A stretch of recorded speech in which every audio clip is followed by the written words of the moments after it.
In de Jeswalker zwalken wij in 6 afleveringen door de Friese Jesnatuur. En dat doen we net alleen, maar met beheerders en vrijwilligers die het haar thuis vielen in deze natuur. Bij deze Jeswalker vieren wij een feestje in de Jesnatuur van de noordelijke Friese wouden. Een coulissenlandschap met een heel soort fretten van vogels eens in verscholen zit. Er zijn nou wel vogels, maar die zeggen we haast net, want die blijven wat in die rand zitten. Maar aanstaan wordt het drok. Er komen er een heel soort vogels uit Noord-Europa hierheen. En die verwacht je een feestmeal. Om uit te zoeken of dat er echt is, ga ik op zoek naar het fretten van de vogels. En ik proef het. Een stukje kwaliteitscontrole.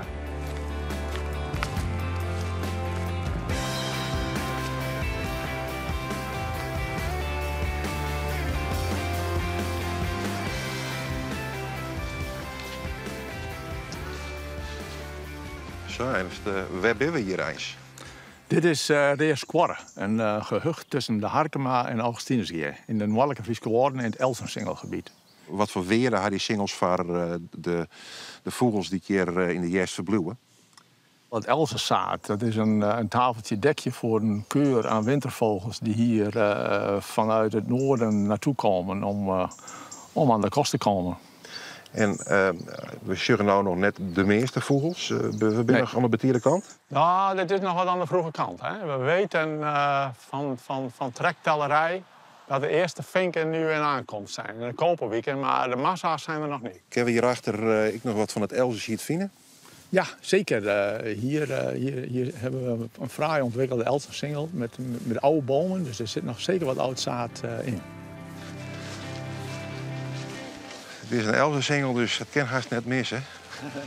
Wat hebben we hier?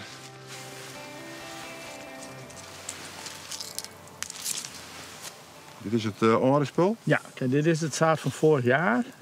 Daar zit nog wel het een en ander in. Nou, deze laten nog niet zo makkelijk los. Maar hier komen de eerste zaadjes al uit. En die zijn nu op korte termijn wel beschikbaar voor de zangvogels. Wat er allemaal nog komt, er zitten een heleboel jonge proppen die nog moeten aanrijpen en waar nog heel veel zaad van komt. En dan even controleren. Ja, kijk maar eens even. Kreeg je eens even maar mijn tosken.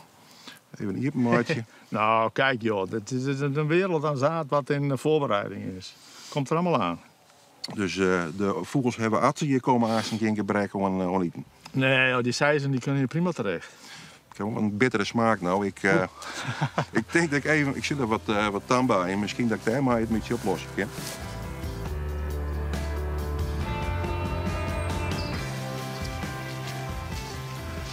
Had je tand bij en nog iets van betutting als fretten voor vogels? Nou, niet zo bar, maar veel meer voor insecten die graag die vruchtensappen benutten, zeg maar, als ze rijp zijn een keer. Waarom is dit landschap er eens nog? Ja, dat is toch vanwege de boeren, dat die vinden dat het erbij hoort. Hier zijn ze geboren en getogen en zijn ze gehecht aan die singels en die wallen. Dat is eigenlijk het verhaal. In de jaren 70, 80 had je ook een ruilverkaveling, maar daar hebben de boeren tegen gestemd. In de zin van dat ze die schaalvergroting niet wouden. Ik zeg ze nou aan de linkerkant ik wat van wat rere baaien. Wat ben dat? Dat zijn meidoorns, meidoornbessen. Ja, dat is een appeltje voor de dos straks in de loop van de winter. Ook wintervoer voor lijsters en zo. Nou ja, tweede keuze. Ik weet net of dat goed smaakt, maar we zullen weer even een muziekje. Vogelfretten in mijn moelen. Voorproeven. Papperig, en een harde pit en net een soort smaak, moet ik zeggen. Ik grif heel voedzaam wijzen voor vogels. Maar als voorproever kan ik net zeggen dat ik dit als eerste keus niet meer zoek. Nee, nou ja, kijk, appeltje voor de dorst. We zien het al.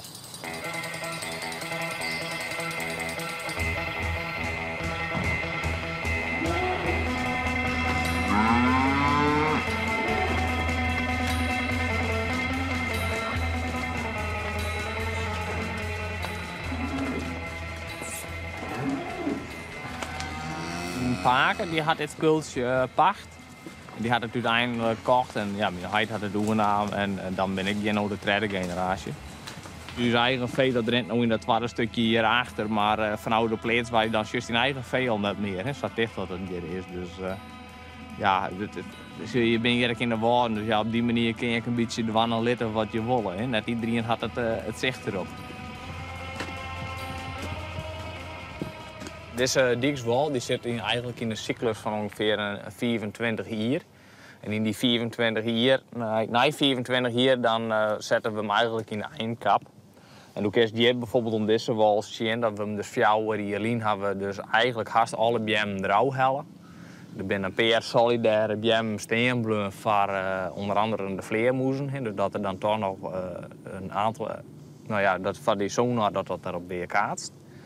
En we hebben eigenlijk de wal eigenlijk haast helemaal eruit snoeit om ruimte te creëren voor de bestdragende struiken. Hier zit op zich wel een groot verschaat in. Als je nou ondersjust, haast al wel brandnettels en de twambijn die zit in de lege. Nou, hier groeit alweer een meidoornsjuk. Hierachter mij zit nog wat een heugere boek. Ik zie hier de kamperfoelie groeien. En je zit nog op een stobbe, je begint nog weer een IQ te zetten. En ja, op de andere kant, ja, die is van het zeer aardig verdroegen, maar er zit bijvoorbeeld nog weer een vlierbes. Dus ja, dan ga je eigenlijk op een paar meter alweer een groot aantal soorten die ik tenminste dan ken. Ik ga een schofje in Noorwegen stage doen en ik ga weg in Nieuw-Zeeland werken, maar dan van mij is hier in de Waarden toch wel het mooiste plekje, omdat je ja, je wijk komt en je er altijd in je hele leven weg staat. Dus ja, nee, het leeft hier in de Waarden. En laat je ik van dit landschap geniertje willen bij Gelieks op de fiets, dan ken dat vanuit Jestermar. We zetten uiteindelijk bij het haventje van Jestermar, neemt daar de achterweg. Tussen het dorp en routeknooppunt 52 kun je oer de oergang van het politielandschap naar de Burgermermar. In de oergang binnen het benam Elsensingels en op de hegere grond verderop de houtwalm of diekswalm, zat zich al in Burger. Bij knooppunt 52 gaan we rechtsaf naar knooppunt 76. Wat je naar links joggen, rint er een Dongenhaag die het in de juiste reet kleurt van de baan. Bij het dorp steek je de diekoer en neem je de oude klinkerwaai de Seertwaai. De winter domineert hier de houtwalm en orenbeplantings. Als je dit net uitwaaien, worden die bladeren vol mooi oranje-bruin, maar ze doch het wel als hier van de laatste bjem. We kijken verder over de Seertwaai, over knooppunt 64 en gaan naar rechts een zandpad in. Om rond te komen in Jestermar pak je de Lietse Seertwaai en de Heibuurt weg.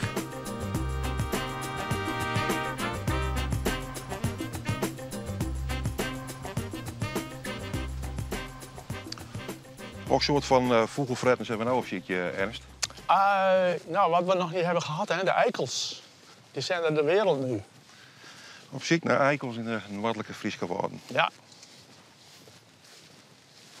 We hebben ze gevonden, Ernst, de eikels. Ja. En wat eikels ben ik BM met zou komen. Die ben ik om eens heen.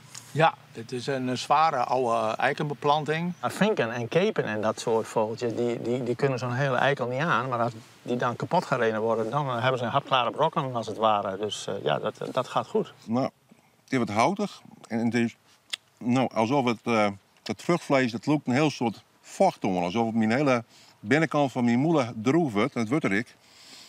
En het is wat wrang, wat zoer. Ik weet ook niet hoe een vogel het proeft, maar ik hoop dat hij er meer plezier aan beleeft dan jij. Amfibieën die zijn dus onderwijs naar hun winterverblijf. En nou, die zitten dus in dit poeltje onder de oren. Ja. Hebben correct, jongen. En dan gaan ze naar zo'n houtwald daar. Dus daar kruipen ze dan onder die kruiplaag en zoeken een vastbaar plekje op. Is dit ik vogelfretten? Ja, vooral voor blauwe reigers en die grote jongens. Nou, heb ik de hele dag al, ja, ik word opfretten wat vogels ik fretten. Ja, je moet eraan geloven, Remco. Denk reizen.